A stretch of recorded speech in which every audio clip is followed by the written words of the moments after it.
Have you ever watched something you weren't supposed to see not online, not on TV, but right there on your own security camera feed? A flicker of movement when no one's home, a figure standing too still in the hallway, a shadow that doesn't belong to anyone. Security cameras are supposed to make us feel safe. They're our silent witnesses, our eyes when we're asleep, our proof that nothing bad is happening. But what if they show you something you can't explain, something that watches you back? Every apartment has stories neighbors you never meet, rooms that were never meant to be rented again, doors that open when the air is still. And sometimes the camera doesn't just capture movement, it captures moments that were never meant to be seen. From midnight intruders who vanish before sunrise, to flickering lights revealing faces pressed against the lens, these are 7 true apartment security camera horror stories that will haunt you forever. Because sometimes, the scariest thing you'll ever see on your camera is yourself looking back. Story 1. The Tenant Who Never Existed. I used to live in an old apartment complex in Portland, one of those brick buildings that always smelled faintly like wet concrete and someone else's cooking. It wasn't fancy, but it was cheap, and I liked the fact that the building had security cameras in the halls and stairwells. At least, I used to like that. I worked nights at a bar downtown, so I'd usually get home around 2 or 3 in the morning. The halls were always empty by then, just the quiet hum of the exit sign and the buzz of the fluorescent lights. I never saw anyone, but sometimes, when I checked the security feed on my phone app, I'd notice movement in the hallway outside my door. It always happened between 2:00 and 2:30 a.m., a shape tall, thin, moving slowly down the hall. Not walking. Exactly. Just gliding. At first, I thought it was my upstairs neighbor, Jenna. She worked late too. But one night, I froze the frame and looked closer. It wasn't Jenna. It wasn't anyone I recognized. Whoever it was, they were wearing my old jacket, the same faded green parka I'd thrown out months earlier. I went downstairs to ask the landlord about it. He looked at me like I was making a joke. "We only have 6 tenants on your floor," he said. "No one's moved in since last winter." I showed him the footage on my phone. He frowned, leaned closer, and then looked confused. "Where'd you get this?" he asked. "The cameras on your floor have been dead for weeks." That night, I left my phone propped against the door, recording the hallway. When I checked the video the next morning, I could see my door, still, silent. Then at 2:14 a.m., a figure stepped into frame. It was me. Same height, same hair, same clothes I'd worn the night before. Only my reflection, or whatever it was, didn't move right. It stood there for a full minute, facing the door. Then it leaned in, as if whispering something to the camera. The video cut out right after that. When I got home that evening, there were muddy footprints outside my door. Only one set, leading into my apartment, but not out. I showed the landlord again. This time he just sighed. "There's no one in that room," he said. "You're 4B. Right, 4B's been vacant since the flood." I laughed. I had to. I'd been paying rent for 6 months, but when I looked up my lease later, the unit number listed was 4D. And the footage, every single clip I'd saved, had vanished from my phone.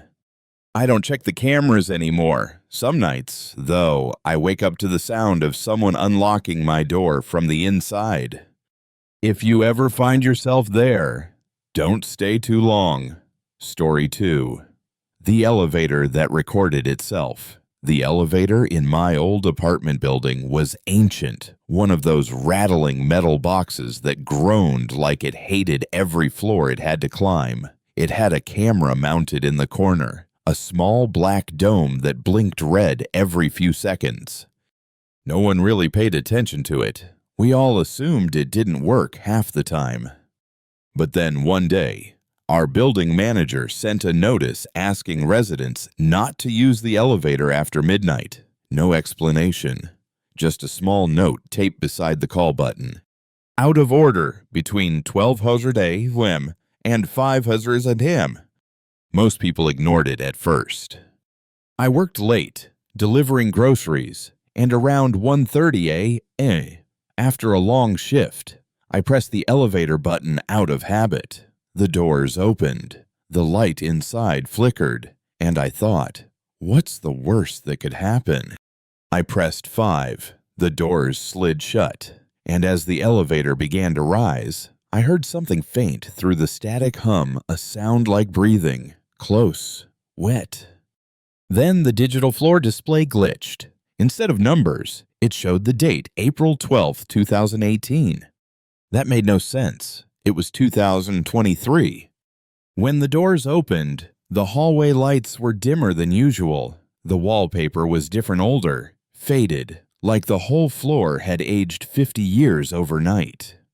I thought maybe the building was remodeling, but the strangest thing was the smell dust and rain, like an attic that hadn't been opened in decades. I hurried to my apartment, but my key didn't fit the lock. The number on the door wasn't mine either. It read 502, but the font was different brass letters, polished and new. Then I saw the camera above the elevator at the end of the hall. Its red light blinked twice. I don't know why, but I turned and walked back toward it. The elevator doors were still open. Inside, the floor panel was cracked, the buttons yellowed, and through the metal reflection on the back wall, I saw movement. Someone was standing behind me. But when I spun around, the hallway was empty. I stepped back into the elevator, pressed 1, and waited. The doors closed. The light flickered once, and then everything went black. When they opened again, I was back in the lobby. Only now, it was bright morning sunlight. The front desk clerk, a woman I'd never seen before, looked up at me. Her face went pale. She asked where I'd come from. I told her I lived here. She said the building had been condemned since 2019. The police were called. They checked the elevator footage from that night, but the camera feed didn't show me entering at all. It only showed the elevator doors opening, closing, and going up on their own. Later, when I checked my phone, there was a new folder in my gallery, dozens of identical images. Each one was a still frame, the inside of the elevator, empty except for a faint shape standing in the corner. The shape looked like me. If you ever find yourself there, don't stay too long. Story 3. The Neighbor in 3A. When I first moved into the building, 3A was already occupied. An older man lived there, quiet, polite, always nodded when we passed in the hall, but never said much else. He kept to himself, didn't bother anyone, didn't invite anyone in. His name, according to the mailbox, was R. Cummings. I only remember it because a few weeks after I moved in, he stopped showing up.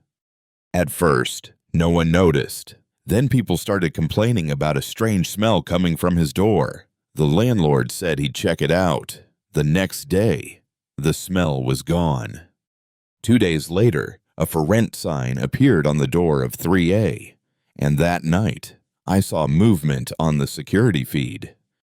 It was the camera in the third-floor hallway, the one that faced his apartment. At 2:37 a.m., the door to 3A opened. A man stepped out. He was tall, wearing a gray sweater. He looked like Mr. Cummings, same face, same slouched posture. But when he walked past the camera, his eyes caught the lens for a split second, and they were wrong. No reflection, no light. He stopped in front of my door for a moment, then turned the corner and disappeared. The next morning, I asked the landlord if someone had moved in. He said not yet, but when I checked the hallway later, there were fresh footprints leading from 3A to my door dusty, like they came from inside the apartment. That night, I couldn't sleep. Every creak in the floor made me tense. I finally checked the camera feed again, hoping to convince myself it was nothing. At first, the hall was empty. Then, at 2:38, the door to 3A opened again. But this time, the man didn't step out. He just stood in the doorway motionless. The light above him flickered. His shadow stretched down the hall, longer than it should have been. I blinked, and suddenly, the feed glitched, jumping forward 6 seconds. When it cleared, the door was closed, but now my door was open. I froze. I hadn't left it unlocked. When I checked the hallway in person, everything looked normal, except for one thing: the camera. It had been turned toward my door. I tried to adjust it back, but the mount was jammed. Behind it, I found something taped to the wall, a Polaroid. It showed the inside of my apartment, taken from my bedroom doorway. In the reflection on the TV screen, I could see a figure in a gray sweater standing behind me. The police said it was probably an old photo, a prank, maybe a previous tenant, but every night since, my hallway light flickers at 2:37 a.m., and the camera still points at my door, no matter how many times I fix it. If you ever find yourself there, don't stay too long. Story 4. The Visitor on the Fire Escape. My apartment overlooked the alley behind the building. It wasn't much to look at: cracked pavement, dumpsters, and a fire escape that creaked whenever the wind hit it. When I first moved in, the landlord told me not to worry about the noise. Old metal, he said, gets loud when it rains. But it wasn't raining the night I heard the first knock. It was around 300 a.m. I was half asleep when something tapped against my bedroom window. Not once, but twice, a slow, deliberate rhythm. I figured it was a branch, maybe a bird. But then it came again. 3 knocks this time. Sharp. Metal on glass. I turned on the lamp. The curtain moved slightly, like something was brushing it from outside. My stomach dropped. I lived on the 5th floor. No trees, no balcony, just the fire escape. I crept to the window and pulled the curtain aside. There was no one there, just the wet steel platform, empty, shining under the orange streetlight. Still, I checked the security feed on my phone. The camera outside the building faced that side of the alley. I rewound the footage by a few minutes. At 2:58 a.m., something moved past the lower level of the fire escape. It was fast, too fast to be human. A blur, pale and thin. Then, a shape began to climb. 1 floor, then another. Its limbs bent strangely, like it didn't understand how to use them. At the 5th floor, it stopped, right outside my window. The thing stood there for almost 10 minutes, barely moving. Its face was pressed against the glass, but it wasn't looking in. It was looking up. When I checked the window again in real life, there was nothing. Just faint handprints smeared across the glass, like condensation. The next night, I aimed the camera closer to my window, zoomed in on the fire escape. I wanted to catch it, to prove I wasn't losing it. But at 3:02 a.m., the feed glitched out. When it came back, the window was open, and something pale was crawling into my room. The rest of the recording was static. I didn't sleep that night. I didn't even move until the sun came up. When I finally checked the footage again, the file was gone. The folder had been renamed Look Outside. I didn't. I packed what I could and left before dark. But every now and then, I get a notification on my phone. Motion detected. Fire escape camera. 2:58 a.m. If you ever find yourself there, don't stay too long. Story 5. The Babysitter's Feed. I used to babysit for a family in the next building over the Martins. Nice people, quiet. They had a 2-year-old daughter named Ellie. It was easy work, mostly just watching TV while the baby monitor sat beside me on the couch. They also had one of those new Wi-Fi security systems cameras in every room, connected to an app. They could check in any time while they were out. So could I. The first few times I sat for them, everything was normal. Ellie went down easy, and I'd just keep an eye on the feed to make sure she was asleep. The cameras made me feel safe, like there was always another set of eyes in the house with me. Until one night, those eyes started looking back.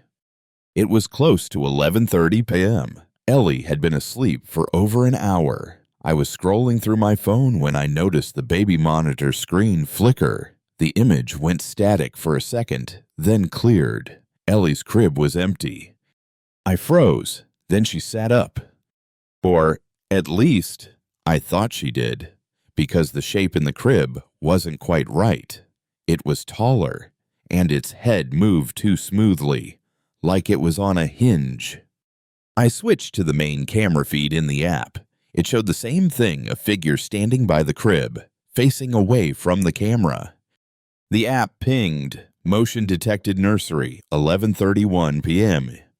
The hallway camera activated automatically. Someone was standing just outside the nursery door. I turned toward the real hallway, expecting to hear footsteps. Nothing. The apartment was silent. I grabbed the phone, went upstairs, and pushed the nursery door open. Ellie was asleep, curled under her blanket, alone. The camera's red light blinked steadily above her. Everything looked normal until I checked the app again. The feed was still showing me standing in the hallway, even though I was right there in the room. Same clothes, same posture, only I wasn't moving. I closed the app and called Mrs. Martin. No answer. Then the app pinged again. User EllieCam has joined the session. I didn't touch anything. The screen flickered. Now there were 2 feeds showing the nursery one from the corner camera and one from a low angle near the floor. I hadn't seen that camera before. The new feed showed the crib and a hand reaching through the bars, small, pale, with long fingers brushing Ellie's hair. I ran, grabbed the kid, didn't look back. I called the parents from the street, but the number said disconnected. The next day, I went back with the police. The apartment was empty, clean, no furniture, no toys, no sign anyone had lived there.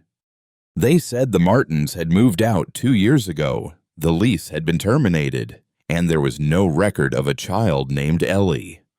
A week later, I deleted the app, but sometimes, when I'm scrolling late at night, my phone lights up with a notification. Motion detected nursery, 11:31 p.m. If you ever find yourself there, don't stay too long. Story 6. The man in the parking garage. I used to work night security for a downtown apartment complex, 8 floors, half underground, all concrete. The kind of place where the hum of fluorescent lights follows you everywhere. Most nights were easy. People came and went. I sat in my little booth watching the monitors, and the hours melted together until sunrise. But there was one shift one night that I can't shake from my head. It started around 2 a.m. I was alone, sipping burnt coffee, when the motion detector on camera 12 went off. That camera faced the lowest level of the parking garage, B3, the one no tenant ever used. At first, I figured it was a glitch. That camera tripped every now and then rats, or maybe the ventilation flickering. But when I looked, I saw a man standing perfectly still right in the center of the frame. He wasn't moving, not shifting his weight, not turning, just staring toward the elevator doors. I leaned closer. His clothes looked wrong, too clean, too flat, like he had stepped out of an old photograph and forgot how to breathe. Then he raised his hand slowly and waved. No one else was down there. No cars had entered for hours. I switched through the other cameras, trying to find him from another angle, but every feed went black for a second, then flickered back with the same image, the man waving. My walkie hissed. Just static. Then a faint voice, a whisper, basement 3. I knew better than to go down there, but I had to check. Protocol. I took the elevator, watching the numbers count down, B1, B2. The lights dimmed slightly with each floor. When the doors opened to B3, the air was colder. Concrete, diesel, and something else like ozone after lightning. The lights hummed overhead, casting everything in a harsh, pale glow. No movement, no sound, just the echo of my boots as I walked past the empty cars. When I reached the center, I saw it a puddle, not water, perfectly round, black and still, like oil that didn't reflect light. Then, behind me, a cough. I turned. He was there. Same man from the feed. Closer now. Too close. His face looked wrong, flat, almost featureless, like someone had painted eyes where they didn't belong. Sir, I said. No response. He just tilted his head, and the sound that came from his throat wasn't breathing, it was feedback. The same static from the monitor, pouring out of him like a broken radio.